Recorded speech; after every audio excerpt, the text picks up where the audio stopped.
Thank you so much for tuning into Journey with Christian D. Evans podcast. My name is Christian D. Evans, your host. And guys, we have someone very special on today. But we're really going to dive into some really cool stuff. Self-image, self-confidence.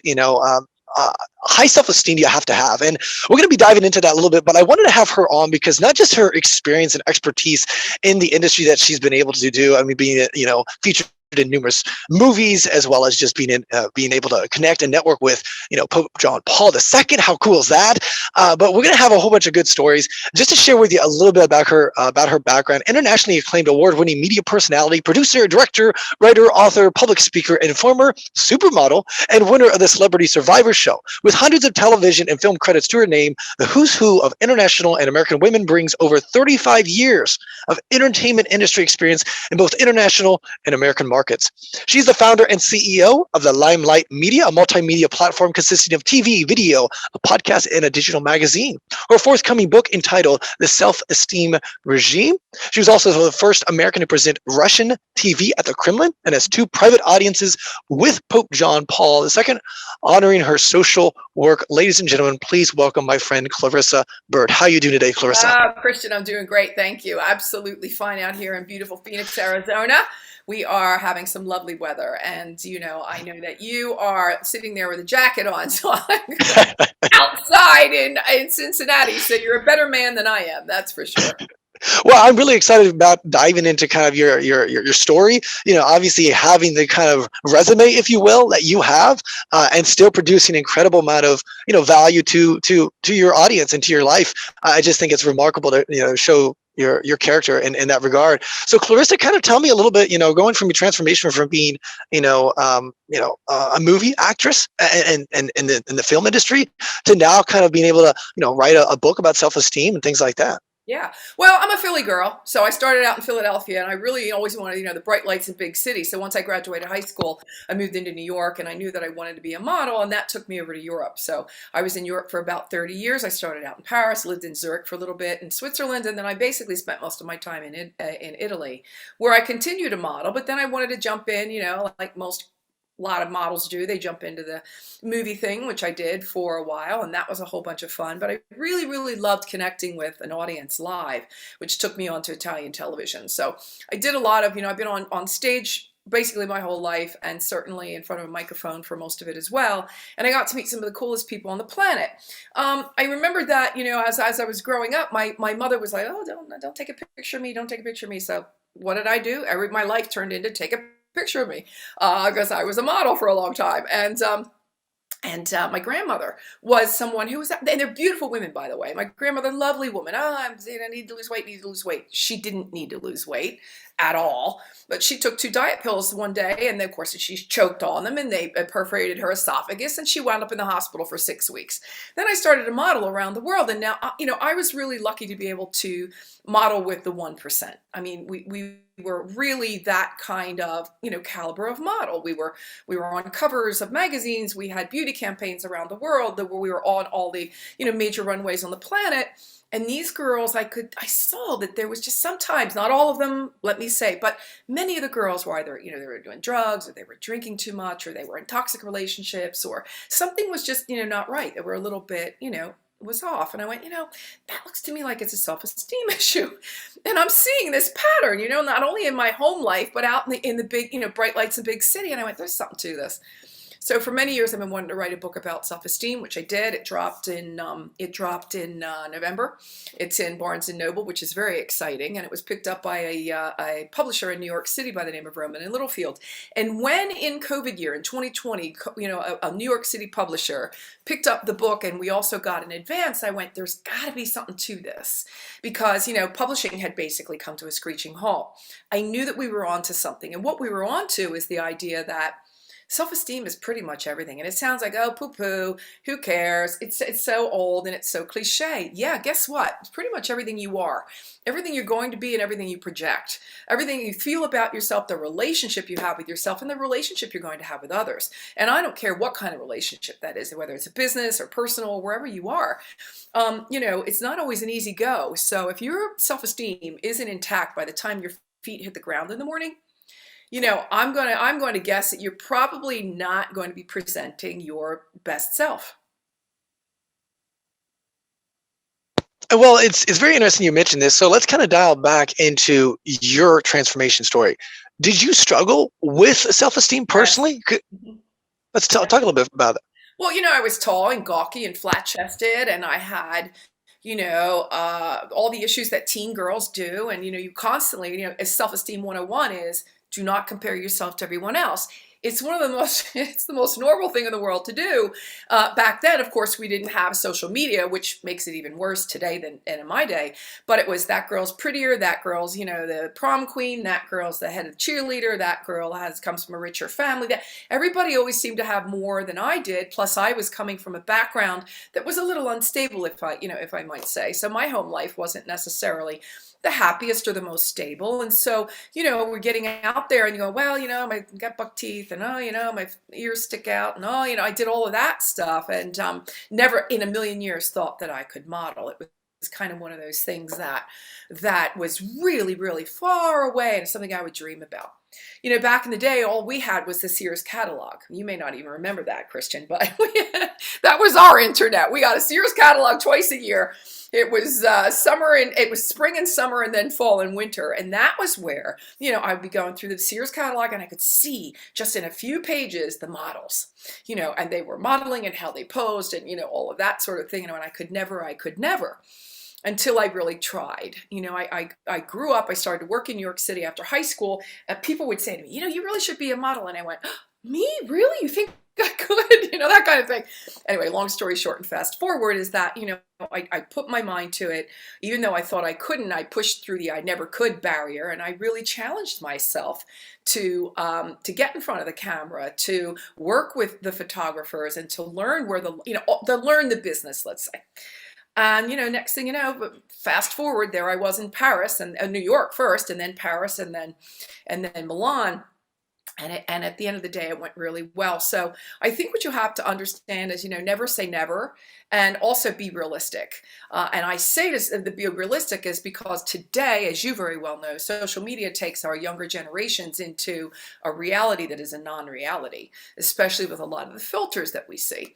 And certainly with the event of Photoshop, where it all started. It's like, wow. Media also happens to portray women in a way that is unrealistic and also, very unattainable for most. We are going to have cellulite and bulges and curvy, and we're going to have all the things that a lot of women perceive as being imperfect. I want to tell you that's not the case. You have to be really, really careful about what you're believing, who you're believing, and what you choose to decide is true for you. So I know when you were talking about that, you were younger and you struggle with those self-image and issues, and you came from a family a little bit as well that struggles with that. Let Yeah. me ask you, when you went to the supermodel, because then all of a sudden when someone said, "Wow, you should go to be a model," I mean, obviously that helps your self-image. Like, oh wow, that means a lot because now that means that I'm pretty enough to do that. However, though, did it heighten even more because then all of a sudden that stress, that anxiety, and For me, or was it not? yeah, for me, it was really more than I was pretty enough to do that, which, I thank, my genes and the good Lord or whatever, whomever I have to thank. But it was really more about living a dream. It was really what I wanted to do, and I was living it. And it was also it was a catalyst for me then to go into modeling, and then it went television and then broadcast. And so it was kind of a stepping stone, if you will. It was absolutely, it was being able to live the dream. And it was the first time that I was able to say, all that negative self-talk, you wasted a lot of time there, because I didn't start modeling until I was 24. So I was already a little bit later in the game. A lot of girls now are starting at 12, 13, 14. So, I really was able to, if anything, the message and the learning piece from that for me was, it's that negative self-talk. And as long as I was staying in the negative self-talk loop, I was never going to make it. It was only when others had started to say, you really should, you really should, you really should try.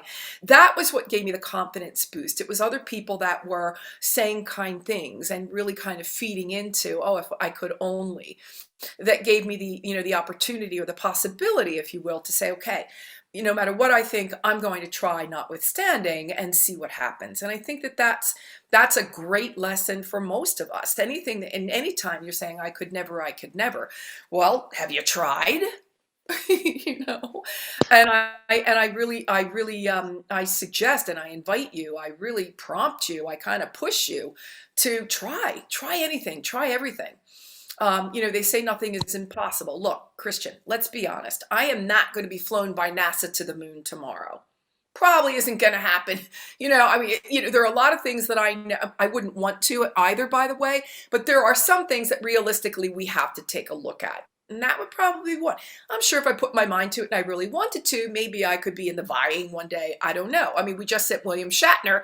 Why couldn't we send me? But I'm just saying, what is it that you are, where's the limiting self-beliefs? And we hear about limiting self-beliefs all the time. Be real, real careful about what you're telling your subconscious because it always listens to you. Whatever you're telling your subconscious is where you need to be very, very, very careful. And so it's really cool to hear that because see, coming back to obviously your story, it actually was the higher self-esteem actually came from accomplishing and achieving those things and those results and knowing that you're capable of doing it. Now, why do you think, unlike others, that you actually really blossomed and like you said, not everyone, but some people that you were working around struggled with that self-esteem, that self-image, things like that. Why do you think that was? And at what point did you start analyzing that and said, there's got to be something here? Well, I would take a look around, and see that women, they were lovely, and you talk to them, and they were, fabulous to talk to, and they were intelligent. There was so much intelligence also in the room with these women, and many of them went on to be, major superstars in other areas that, you can only be a model for a certain amount of time. For the 99%. Yes, there's the 1% that keeps moving on, and they do the Christy Brinkley's of the world and that sort of thing. But most women jump at a certain point, and a lot of them were also going to college as they were modeling. They were paying the college bills, university bills, with their modeling gigs. So that was, they were very intelligent women. But intelligence and self-esteem, kind of in some way, I was noticing that it was like, wow, you've got everything going for you. Where's the missing link? Where's the glitch in the matrix here?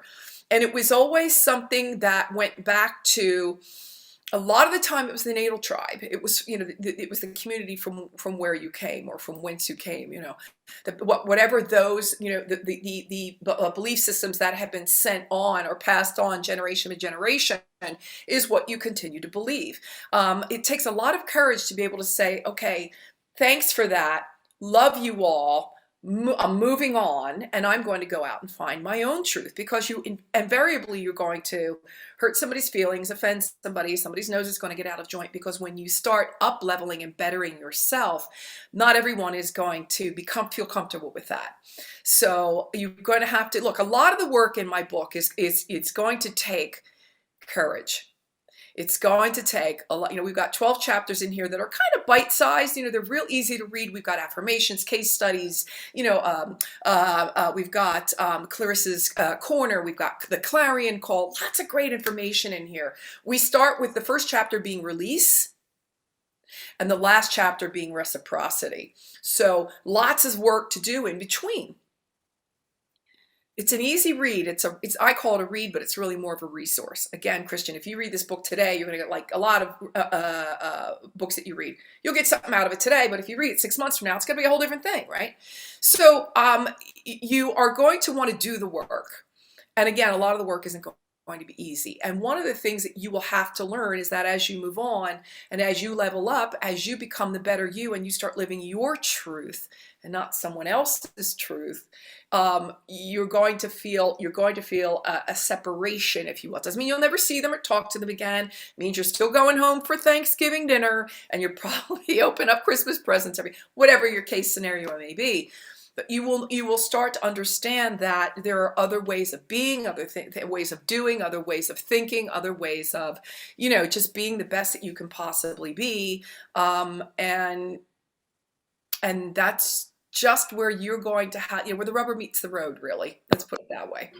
Definitely. So where do you think What do you think self-image and self-esteem, where do you think they derive from, and why do so many, definitely in this culture, we're seeing that as almost an epidemic right now? Well, first of all, it was coming from the natal home. It would come from your mother, it would come from your father. Certainly, as you're growing up in school, you see the other kids around you and sort of garner something there. But as the internet has hit and we have devices in younger and younger hands, they're getting a lot from social media, and that's where I continue to say, be really, really careful about what you choose to believe, because a lot of these filters are giving you false realities. And I'm really glad, Dove Self-Esteem, Dove does an amazing job around self-esteem and showing you what it is, what self-esteem is and what it isn't, and what is truth and what's not, and kind of deconstructing, if you will, a photograph. In other words, a fully worked over or a fully worked photograph image. Right? And they'll show it to you and she's gorgeous. And then they start taking away all the pieces that they fixed and all the layers that, that were put on top. And it's amazing to see what the original picture looked like. And it's like, oh, wow, okay, she is real. I don't have to attain that kind. And again, we especially women are hit up all the time, diets and exercise and the perfect body and push up here and pull in there and all the things that we have to do, to be able to feel as though we need to compete in the world. And again, as we age, to be able to compete with younger generations. So, I'm here to tell you, just be you. You get to be you. Not, oh man, I'm me and all of these different, flaws that I have. Flaws don't mean that you don't need to be respected. Flaws don't mean that you are not still perfect in your own right. I continue to say, whatever you want to call it, God, Buddha, Krishna, universe, source, whatever it is, knew exactly what they were doing when they created you. Knew exactly what they were doing. And it's not up to you to second guess the fabulous work that they did, because you are whole and complete just the way you are. You are perfect just the way you are, and you get to be you. You lucky dog, you get to be you. Now, what you do with you is up to you. And another piece that's really important for me is your education. Where are you getting your news from? Where are you getting your education from? How are you up leveling? Who are you listening to? Who are you buying into when they speak to you? Or is there another way of looking at things? Where are the other possibilities? Education, education, education. Christian, there's not a day or a week that doesn't go by that I'm not on another class, another course, another mastermind, and just trying and just, putting myself out there to make sure that I'm ahead of the curve. I'm learning what I need to learn. And just, feeling as though I am, I'm a better person. I will be a better person tomorrow than I am today. Another piece that's really important, Christian, is, again, we talked about the natal tribe, but as you move forward, you get to create now a whole new support group, right? You get to create that handful of people, as you've heard many times, people are either there for a reason, a season, or a lifetime. Well, for those lifetime people, you might only have a handful for life, but those are the people that you can always count on. Another piece that I absolutely love to talk about is loyalty is when you have somebody's back behind their back.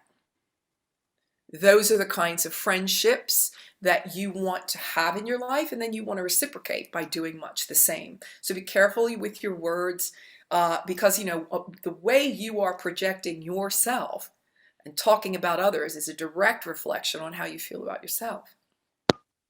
Yeah, and you said a lot there and so much to unpack, but it's such valuable information. I wish I could just foot stomp everything you just mentioned. What I found very interesting as well, with working with, just clients and people in general, and just talking to a lot of people, when they struggle with self-esteem and self-image issues, it's sad because then you're not able to really live your life, the most optimal lifestyle that you have, because you're not really being authentic with yourself, right? Which is integrous, right? Integrity is living holistic with yourself. Now, what I also found is for people that are doing that transformation, right? Sometimes you have to leave those people that haven't worked on themselves, because if you come back and say, hey, I don't care what people say, and they're getting like they start taking ownership and being authentic with themselves, but you're working with people, or you're surrounded by people that haven't started working on themselves. What I've found is that it comes with a judgmental instead of grace, right? And then what happens is then you feel guilty for being able to work on yourself and producing and having a good self-image and being okay with your body and your imperfection, right? I'm just curious, with some of the people that you saw in that industry, right?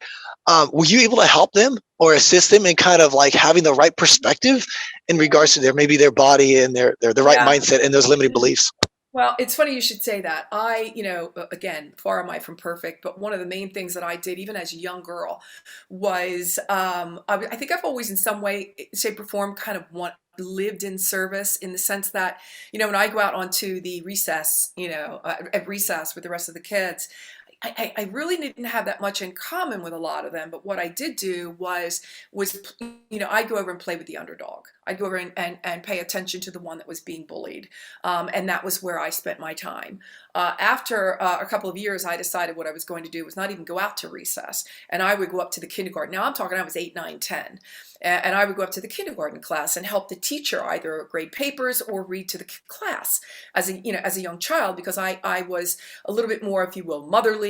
I was, a caretaker, and it's just kind of, my makeup and the way I was born. So I really felt like I was like I was really somebody, because I was reading, at 8 years, 9 or 10 years old. I felt really good about the fact that I was impacting, I think, these kids in a really impactful way, and it made me feel so much better than going out and and throwing a dodgeball around, the class with the rest of the kids. With this, in the same vein, I've always wanted to leave someone with a kind word. And by the way, again, imperfect am I. Yes, I get my 5 minutes and I go off and life is life. But usually what I will do is I always will have a good morning for someone if I'm out on my walk, or I'll always, you always hold the elevator door open, or you help the lady down with the carriage on the stairs with the baby. All the kindness stuff that I think is really kind of falling by the wayside. So I think that, back in the day, certainly, if the conversations were, hey, you really look great today. How are you doing? Yeah, I know that's life, but hang in there, because, you can. One of the main things is always you can do it. Another thing that we talk about, and this is ties into, you're enough, you're enough, you're enough. I'm enough, you're enough, we're enough, everybody's enough. Well, enough is just, if you look it up, is as much as is required. Enough is as much as is required. Now, I don't know about you, Christian, but I know I'm a lot more than as is required. And so I often, I'll stop there and say, you are so much more than is required. And so I have been kind of a rah-rah session and a cheerleader. I think in some way, shape, or form, I was never a cheerleader in school because I wasn't in the clique, but I always have wanted to leave someone with a kinder word. And I know what it feels like to be depressed. I know what it feels like to feel icky and yucky and, excuse me, life is against me and oh, woe is me. I've been down that path. And it doesn't feel good. And I want everybody to be able to be, to know that there's another way. And I really believe that the book that I have written, apart from the fact that it's in Barnes and Noble, which is really kind of cool, and I'm doing the book tour, which is really super cool, is that, there's something to this whole self-esteem thing. It's not just a catchphrase. It's not just a whatever. I don't care who you are. I don't care who you are. Invariably, whether it's a daily deal, or maybe if you're really, really good, it might be a weekly deal. I have daily demons, and they come and they just get in my ear. Boy, are they come every damn day, and they got something to say. Well, I don't have time for that anymore. I don't have time. So I said, thank you for your opinion. Really appreciate it. Now get the hell out of here, because I got better things to do than listen to you. And that's people say, oh, what do you do to, reverse? Well, you start to catch yourself saying these things, doing these things, looking at them. We do mirror work also. Louise Hay started mirror work, as far as I know, and then Jack Canfield did some mirror work in a lot of his teachings. And I adopted it also in my book. I mean, it's the funniest thing to stand in front of a mirror, Christian, and go, I love you. You're the greatest. You're fantastic. You can do anything. And you're talking to yourself. And I'll tell you that it's the damnedest thing when you say it to yourself. It's nice when everybody else says it. And if you are living in self-esteem, you're going to say thank you. You're going to say, well, thank you. You're not going to say, oh, this old thing, I've had this for 100 years. No, you're going to say, well, thank you. Thank you very much. Accept gracefully a compliment, right? But when you're saying it to yourself, whoa, does stuff come up. And I have, a lot of the affirmations here in the book that you can either adopt or that you can, use your own. But when you start doing that work every day, it's life changing, truly life changing.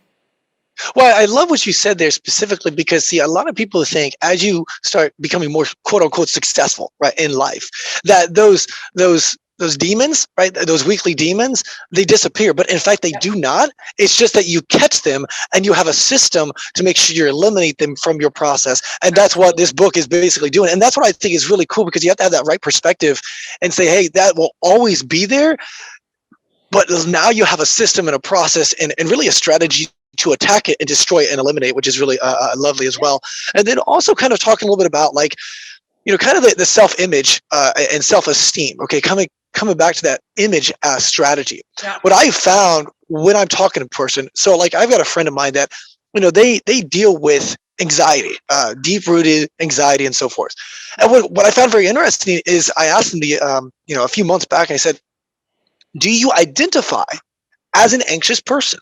Is that your identity? Because then what happens is you'll never conquer anxiety because you are self-rooted in that anxiety, right? That's your identity. And so you have to remove yourself and say, I struggle with anxiety, but I am not. And that's the same thing with, I think, is very interesting. I think a lot of like the concepts of, I am a alcoholic, right? I don't think people need to be saying that because yes, I struggle with alcoholism, but I do not identify that as anymore. I conquered that Yeah. and you move on. So I'd love to Totally kind of agree. talk a little bit more about that. I totally agree with that. Is a really great point. I believe in saying, I was once an alcoholic. And I think if you have to continually implant, I'm an alcoholic, and you hadn't had a drink in 30 years, I don't understand, kind of what that does. Look, there might be people that know much better than I do, but I would think that that would be counterproductive as well. So yeah, absolutely. I identify as anxious. I don't think so. Here's what I do think. I think that life ebbs and flows. People say, "Oh, do you ever get to be 100% self-esteem and then you never have to worry about it anymore?" Yeah, no. Yeah, no. And why? Because, you still have your triggers, you're going to have them. You work on them, but you may have new triggers or, you may be still working on the old ones. I mean, some of the triggers that we have are very deep rooted and it will take a while to work on them. I told you before, this is a great read, but you're going to do the work and the work isn't always going to be easy. I really invite you to plow through. Don't start when it starts to feel uncomfortable. Don't starts to feel uncomfortable, that's when you're going, people say, oh, I'm so afraid I'm going to fail. Well, fail means first attempt in learning. That's all it means. And I say this frequently, I guarantee you that, Ford didn't come off the assembly line with the perfect car the first time, and nor did Einstein with the light bulb the first time. I mean, there were many failures before, ding, they got it right, and the light bulb went off, right? See what I did there? But oh God, I've lost my track now. What were we talking about? Yeah, so identifying as anxious, yeah, no, you're going to have anxious moments in life. It's just kind of life. It's the way it is. But I say to, really in the book we talk about standing very strong in our stead. In other words, having really strong roots. And that's what self-esteem will do for you. You will get really strong roots so that when the tempest comes through, the hurricane comes through, the tornado comes through, whatever that is, it doesn't mean you're not going to feel.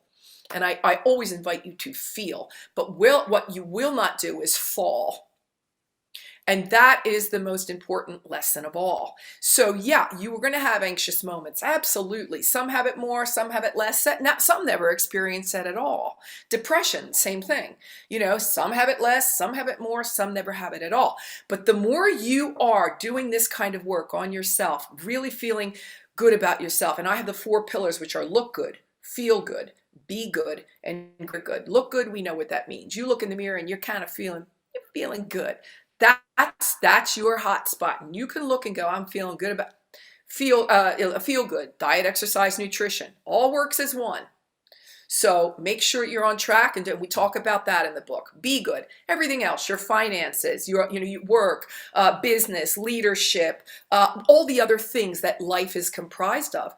And then greater good. What's greater good? That's giving back, tithing, paying it forward, volunteering, holding the door open, helping the lady down with the carriage on the stairs.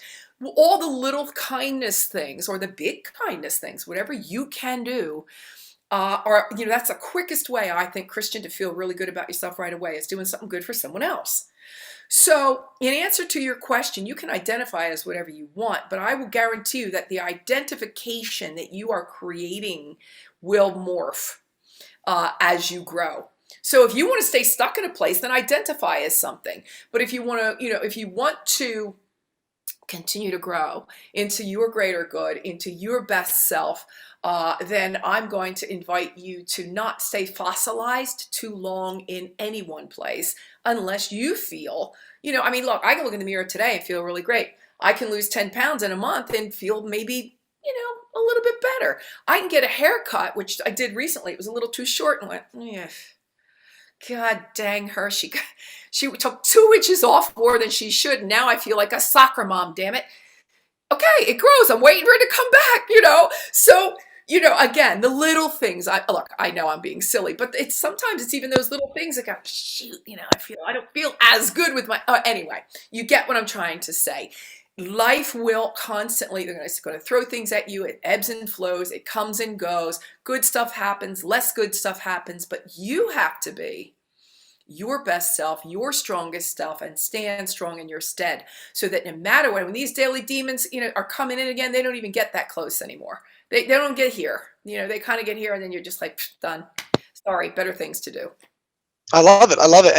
And because I found this very interesting, because I like to talk, you mentioned this, which is very powerful. And I definitely see this even in my nieces and nephews and individuals. Social media, right? Social media is, whether it's TikTok, whether it's whatever, we start getting our identity from social media, and we start, projecting, this person has a better lifestyle. I mean, all that other shenanigans. So we all know there's been done a lot of research. We all know that is there, right? And so my thing is how do you put in the right boundaries? Like, I'm not saying totally get off of social media, because people use it for business, for structure, whatever. But how do you, we have to be, realistic, right, in our expectation. But how do you put in the right boundaries to make sure that you have the right perspective in regards to leveraging social media? What you need to do, again, is what is right for you. And that is, I create a vision board. I love vision boards. I got my vision boards. One is a spiritual vision board. The other one is a physical vision board. So I know that on that vision board, there are certain things that I attain to. A couple of years ago, I'm going to go back 10 years ago, I said, I want to be in Barnes & Noble. I definitely want to be in Barnes & Noble. Well, I was the beauty editor for a magazine that was in Barnes & Noble. So I had gotten there, but I hadn't been specific enough with the universe. Then it was, God, I want to be on Oprah. I really want to be on Oprah. I got to be on Oprah. Well, I wasn't necessarily on Oprah, but I was on Oprah and Friends radio show. All right, I got close enough. Maybe I hadn't been specific enough. What I'm saying is, you have to create, first of all, you must create a value system. You have to know where you are going to draw a line in the sand. And I'll tell you, from the day that you decide that you are not going to lie, cheat, steal, you are not going, whatever it is, all the, the other stuff, you're not going to compromise on your values. That is already one of the greatest self-esteem boosts you will ever see. And the minute that you get tempted to step even a little bit outside of that, take a really good, strong look at that. Is it really for your greatest good in the long run, right? So that's really, really important. So for me, vision boards have been, again, value systems, vision boards, and making sure that, that what you really want in life is what look, by the way, it's hard work. You're going to work. You want those things on your vision board. You're going to have to work for it. Very little is going to be given to you. And I think that that's another concept a lot of people may not understand. There are a lot of millionaires being made on the internet and quickly, and that's all great, but they're still working. It's not like they're not doing anything. It doesn't come by, magic, a magic wand. With that having been said, where was I going with this? I love talking about that. I get so passionate that you have to be really, again, remember that a lot of what you're seeing on social media is he rented the Lamborghini for the photo shoot. A lot of these, Airbnbs, you can rent them for the weekend, take a crap load of pictures, and boom, now you're a gajillionaire. No, I'm not saying they all do it, but I know that some of them that do. And so be really, really mindful as to what is real. We talked already about all the filters that are being used. And, it's like now that we know that all the different filters that are there are being used, it's like, really? Like, we know the filter. Hun, we know, like, if that's the way you want to present, great. But we all know now that there's a different reality. So to be really careful, be really mindful about, is the grass always greener? I say the grass may be a little greener, but you never know how much manure has been thrown in their direction. How much manure they have to go through. You never know, never until you walk a mile in someone else's shoes is the point. You never really know what the truth is. Live in your truth. And that is the greatest self-esteem, one of the greatest self-esteem messages I can leave you with. Definitely. And so I find this very interesting because you're mentioning some really good, valuable information. And again, it coming back to social media because of, we got to be realistic. People are going to be on social media naturally, but having the right boundaries in place. And I always like to look at it like there's two brains. There's the emotional brain and there's the logical brain.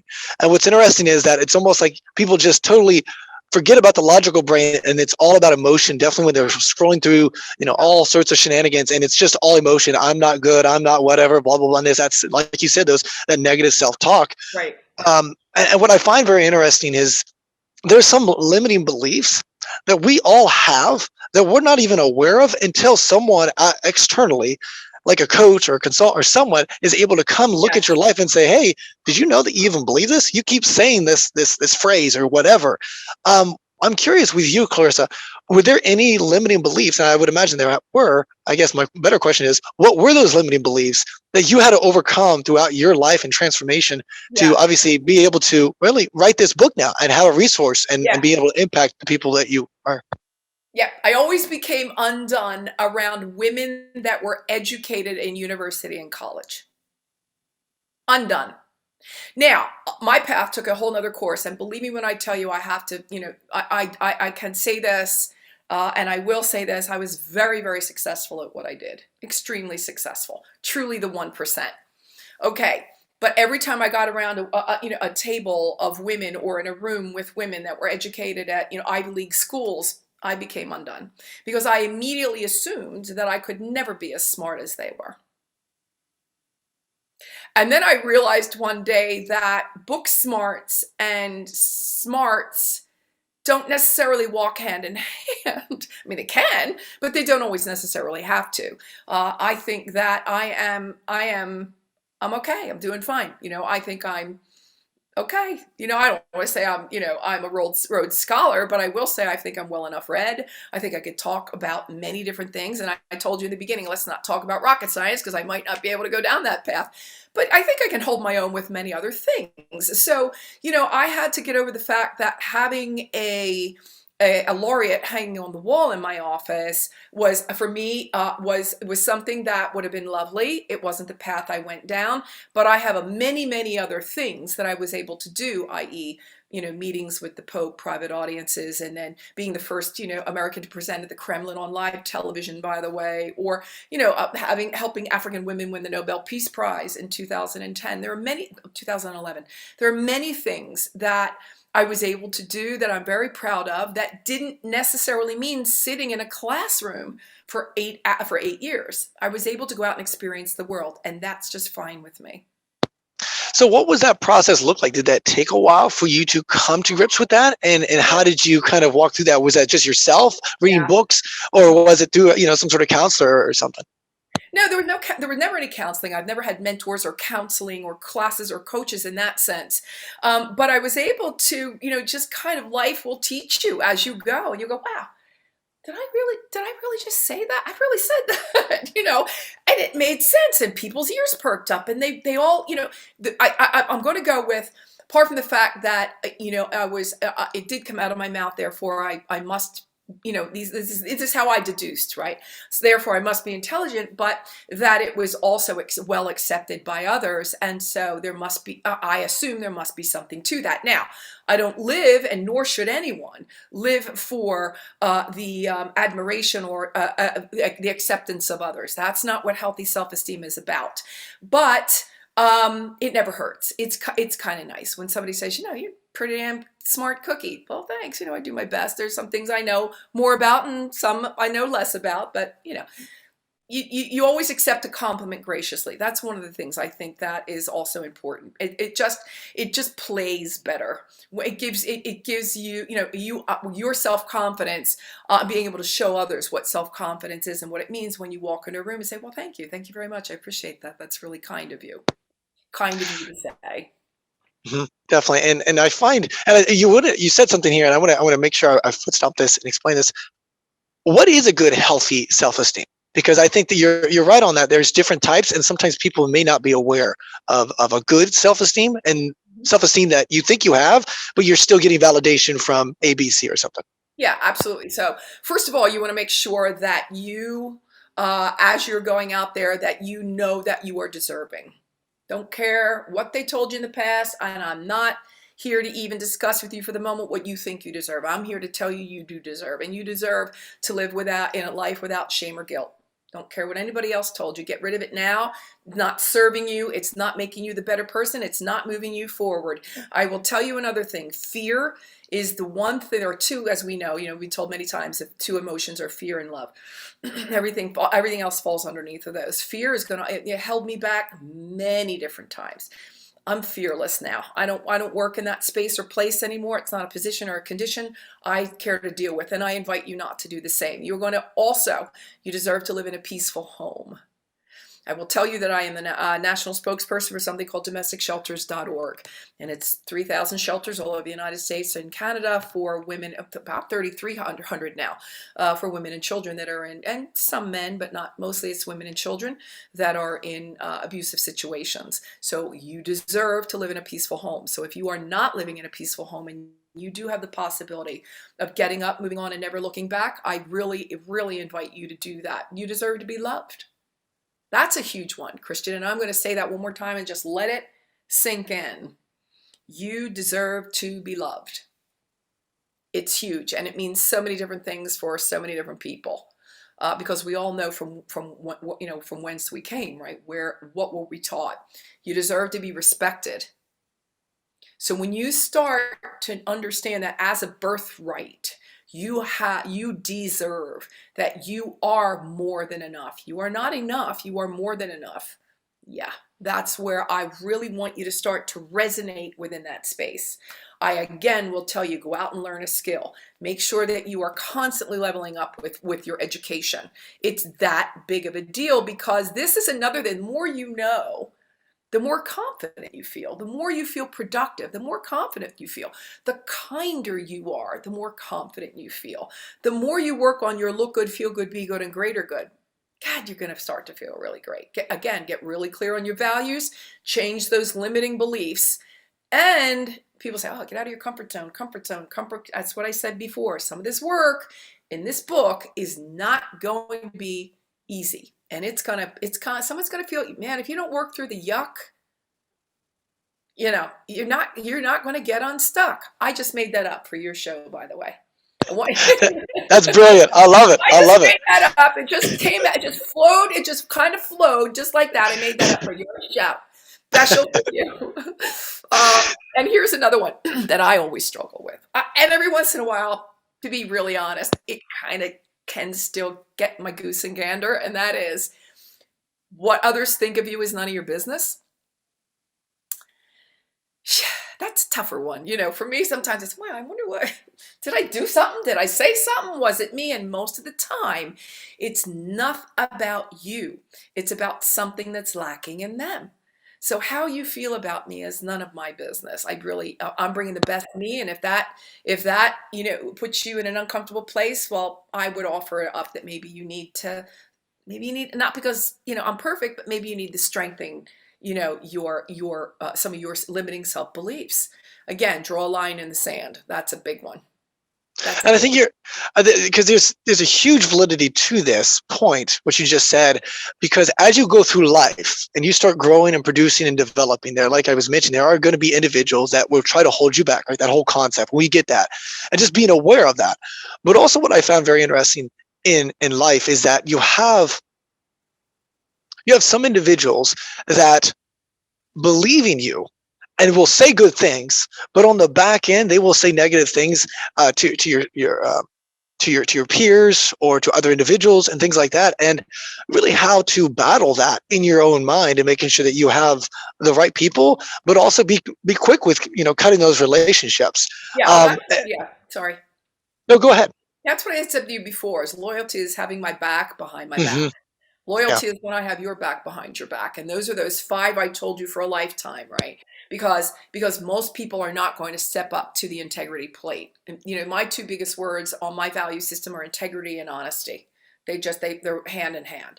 It doesn't mean I don't slip every once in a while, because life is life and people will piss me off. And, I may have, but I really try to, no, don't want to go down that path. Again, this is where you catch Mhm. yourself, because you know that that's not who you want to be. That's not how you want to be with others either. And, I run a mastermind. I don't want anyone in that mastermind to ever think that I would talk about another one behind their back. And there are things that come up. There are some things that come up with the mastermind, but there was one gal that was coming to the mastermind and she wasn't paying attention and she was sleeping during the mastermind, and people were just having an all around difficult time with this girl. She was posting in her bra on social media, okay, whatever. Oy. And so they kept calling me and saying, this isn't right, and she's not living the code of ethics, and blah, blah, blah. And I said, okay, girls, what do you want me to do? Because we're talking about, we're going through my book. We're talking about self-esteem. And of all of us, she may be the one that needs it the most. So if I were to call her and say, don't come back, you're not welcome here, what would I do to her? Wow. Wow. So I had to take the stand, at walk the walk and talk the talk, about not only leading a group of people, but being, living in my integrity, with someone else that was in my mastermind and was working through the self-esteem regime. And out of all the lessons, that was probably the biggest lesson that people could have taken away. I just love that. How that wasn't even in the plan of things to talk about, but here was a perfect example in life. And he said, "Hey, you know what? This person struggles with it the most, and they need it the most, and that's the reason why we're here." That's very powerful. Yeah, so let's open our hearts a little bit. And, she's not showing up to the mastermind in a bra, so that's okay. I didn't necessarily agree with it. And certainly Right. I want classy women in my group. But if someone, who am I to say? I mean, who am I to judge? Right? I can only impart the information that I feel is going to help them best. And that's why I wrote this book, Mhm.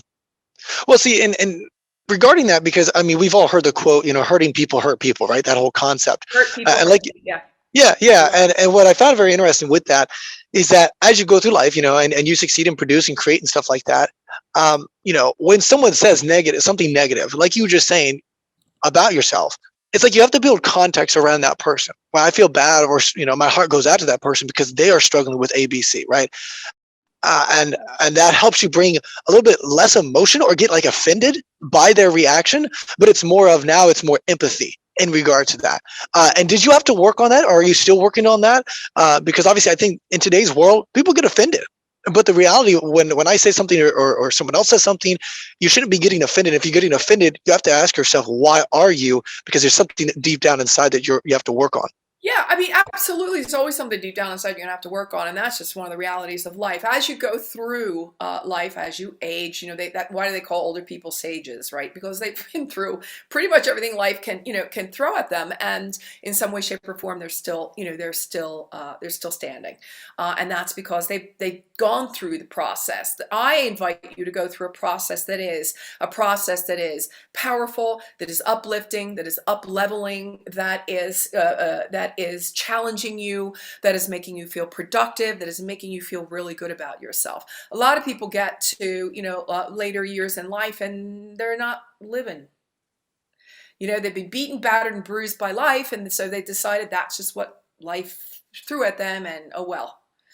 I've been beaten, battered, and bruised too, Christian. I'm sure you have too. We all have. And so we just have to take from those experiences what was the message? What did I learn? What will I do next? And what will I sure as heck not do again? Definitely. And, like you're saying, you have to build the right toolbox, right? So when you are in these situations throughout life, right, life will handle. Now you have, Clarissa's book, right? Your book to be able to say, hey, you know what? I battle this with these different strategies. And like you said, these resources. So where, Clarissa, first of all, a fantastic interview. I just love having this conversation, talking about this. This is so detrimental. I mean, we could easily talk 2-3 hours with this. However, though, how can they reach out to you? How can they engage with some of your content, follow your content, be part of what you're doing, as well as get access to that book? Yeah, you can find me anywhere on social with the exception of Snapchat. I'm not on Snapchat. I don't even know how it works, but I'm on every other place you can go. You'll find me at Clarissa Burt. Facebook is Clarissa Burt Official. The book is in Barnes and Noble. It's definitely on Amazon, and that's where you can get it. And it is an action plan for becoming the confident person you were meant to be. Get ready to buckle in. Buckle in.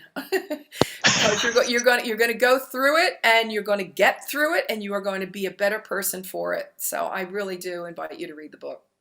Awesome. This is fantastic. Guys, those links will actually be in the description below. Make sure you just click on that. Make sure, maybe not even yourself, right? Maybe you want it, but also think about your niece, your nephew, individuals that are struggling with this at a very young age, and share this. You need to get this, just the same thing as like Dave Ramsey is to finance, Clarissa is to self-esteem. And I think that's the same concept that we need to be on the forefront of this, definitely with our young kids and our, well, the suicide this rates generation. are off the charts. Right. The suicide rates are off the charts.